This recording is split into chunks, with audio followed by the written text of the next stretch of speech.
Ito si Ate Lisa Aguilar. Okay? Tinulungan ko siya na magpa-bypass. Paano open? Open heart. Open heart. Open Kasi ang heart. bypass daw dito lang. So open heart. Okay, sige. Open heart. Ikwento mo ilang araw ka doon.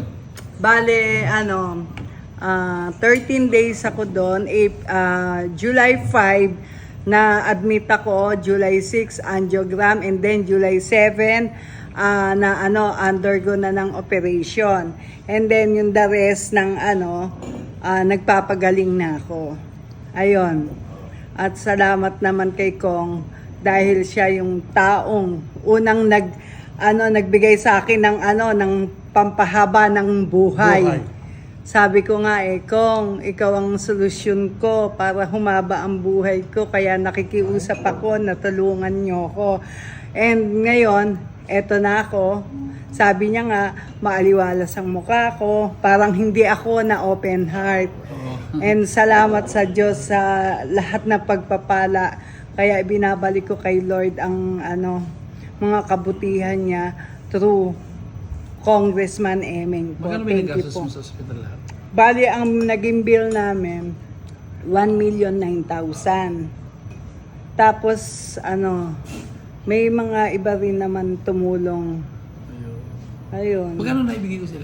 500,000. 500,000 itong binigay mo. Hindi, alam nyo, sa totoo lang, ang natutuwa lang ako, siguro hindi ko na mabibilang sa daliri ko yung mga Natulungan. tinulungan ko sa open heart operation by operation. Kaya sa totoo lang, kayo lang ang nakita ko nagpunta dito para magpasalamat. Anyway, hindi ko yung nanonood na tinulungan ko, hindi ko sinasabi magpunta kayo dito. Yung gumaling lang po kayo na nalaman ko, masaya na ako. Yung iba nga, hindi man lang ako binalitaan kung magaling na sila. Pero nababalita, minumunod ko naman kayo na magaling na kayo, uwi kayo ng bahay. Pero masaya na po ako dahil si Ate Lisa Aguilar nag-iisa na nagbalik dito para magpasalamat sa akin. Sa akin, yung pong halaga ng tinulong natin, wala yun Ang mahalaga sa atin, yung pangalawang buhay nyo. At mahalaga sa akin na yung makita ko kayong masaya kayong ganyan. Kahit di kayo magsabi ng salamat Kong Eming, makita ko lang ng masaya ka. Walang katumbas na kataga na salita na kapag madidescribe yung kasiyahan ko. Actually, Kaya ako magpapasalamat dahil nagpunta ka para magpasalamat sa akin. Hindi, at the same time, ginawa din na hinipo lang tayo ni Poong Nazareno kasi nakita ko nag-live kayo. Sabi ko, talagang matagal ko nang gustong pumunta sa kanya na para magpasalamat, kaya lang hindi pa panahon dahil nga medyo hirap pa ako. Nung kagabi nag-live siya, sabi ko, kailangan pumunta na tayo dito. Nandun o wala si Kong. Sabi ko, nangulit ako, andyan ka daw, pinaakyat ako. Yung gate ba? Nakabukas ba? Sarado? Nakabukas. Ang gate po ng bahay namin, ito Bukas stigo na po bukas. sa Ate Lisa. Bukas po ito. Para lang kayo nagdaan ng NLEX, ng super highway. Walang bayad. Dire-diretso. Bukas po mga kababayan.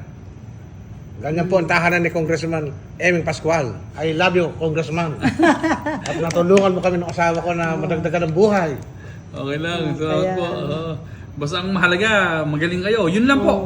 Salamat. Natuwa lang ako kaya ako nag-video. Kaya hindi sabi ko nga, hindi kasi sa daliri yung mga tinulungan ko Minsan sa inyo nga, kalahating milyon lang May tinulungan pa ako 1.5 million. May 1 million, may 900,000, 700,000, depende sa pangailangan. Tsaka kung Pero kayo lang ang nag-iisa yatang bumalik dito para magpasalamat sa akin. Kaya salamat po sa inyo. Ngayon, dahil andito kayo, pakita mo nga ano yung pinapakain ko sa kanila. Pinakakain ko sila ngayon ng ginatang mais. Yay! Ayan po. Munggo na pala. Ginataang munggo. Ginataang munggo na meron pong langka. Binili ko sa Tagaytay kahapon. Yung nilive ko kagabi na San Pedro, hindi po natuloy. Kaya ginataang munggo ngayon. Yun lang po. Yung pong ngayon po ay January 15, araw ng Lunes. Andito po Nazareno. Mamaya pong alas 6 ng hapon, alas 3 ng hapon, alas 6 ng gabi, may dasal pa. Bukas po ng alas 7 ng umaga, aalis na po Nazareno dito. Yun lang po. Maraming salamat po. Ate Lisa! Ba si Ate Lisa Aguilar, Ipakita, i-bypass. Ipakita ko. Ayan, I'm alive. Thanks the Lord and thanks to Kong Eming. Mabuhay kayo. Mabuhay ka, Kong. Salamat po. We love you.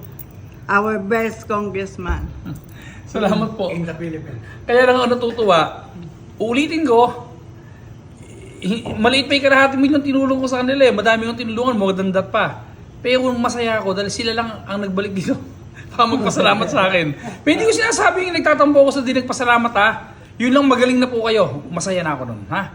At yun lang po, Ate Lisa, masaya lang ako. Senior ko lang sa mga tao na magkakasama tayo. Salamat po. Batang Distrito.